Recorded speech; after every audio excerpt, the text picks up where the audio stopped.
গোলাঘাটত বিজেপি নেতাৰ সিন্ডিকেট আলুৰ পাছত এইবাৰ সুপাৰী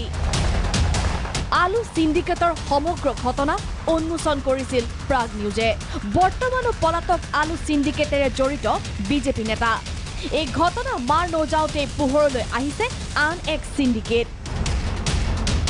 সুপাৰী সিন্ডিকেট সন্দৰ্ভত বিজেপি নেতা চন্দ্ৰ লহকৰৰ বিস্ফোৰক ফোন টেপিং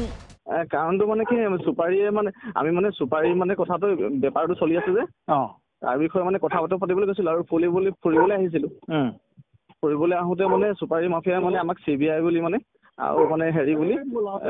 মিডিয়া বুলি মানে আমাক মানে ধৰাই দিলে ধৰাই পিনি এতিয়া ব্লেকমেইলিং কৰি আছে এয়া চন্দ্ৰ লহকৰৰ অসম্পাদিত ফোন টেপিং ইমানৰ পাছতো লহকৰে নিজকে সজাইছে ধোৱা তুলসীৰ পাত ৰচিছে অপহৰণৰ আন এক নাটক ফুৰিবলৈ গৈছিলো তাত আমাক মানে CBI বুলি সন্দেহ কৰি ইছাক মৈভাত যিটো মানে এনিচিয়ানৰ গোট তেওঁলোকে আমাক অপহৰণ কৰি লৈ গৈছিলে আৰু গোলাঘাট আৰক্ষী তৎপৰতাত আৰু সৰুপথাৰৰ ৰঞ্জিত চেতিয়া আৰক্ষী বিষয়াৰ তৎপৰতাত আমাক ৰাতি ৩টা বজাত উদ্ধাৰ কৰে তেওঁলোকে কেৱল বিজেপি নেতাই নহয় এইগৰাকী অধিবক্তা বিতুপনা গগৈও জড়িত সিন্ডিকেটত অধিবক্তা বাইদেউৰ কথা শুনক সিন্ডিকেটত নহয় শ্বপিং কৰিবলৈহে হেনো গৈছিল ডিমাপুৰলৈ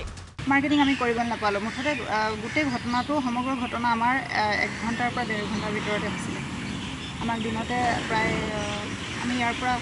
তাত আমি 1 মান বজাত পাইছিলোঁ আৰু 1 মান বজাৰ পৰা প্ৰায় 2 যিমানেই তেওঁলোকে অভিনয় নকৰক যিমানেই যি নকওক নাটকৰ যৱনিকা পেলালে গোলাঘাট আৰক্ষী অধীক্ষক মানৱেন্দ্ৰ দেৱৰয়ে এই গোটেই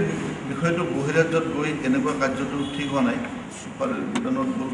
বা অন্য বিজনেছৰ গুদানত গ'ল কেনেকৈ কৰি তেওঁলোকে মানে বিষয়টো অলপ সন্দেহজনক হ'ল অপহৰণ নহয় সিন্ডিকেট মাফিয়াৰ কবলতহে পৰিছিল বিজেপি নেতা চন্দ্ৰ লহকৰ সহ 5জন লোক ৰাজনৈতিক নেতাৰ আশীৰ্বাদ পুষ্ট হৈ এইদৰে একাংশই যতে যেনেকৈ পাৰিছে তেনেকৈ সিন্ডিকেট চলাইছে সৰুপথাৰৰ পৰা বিষ্ণুকমল শইকীয়াৰ সহযোগত গোলাঘাটৰ পৰা গিৰিণ বৰা ৰিপৰ্ট প্ৰাগ নিউজ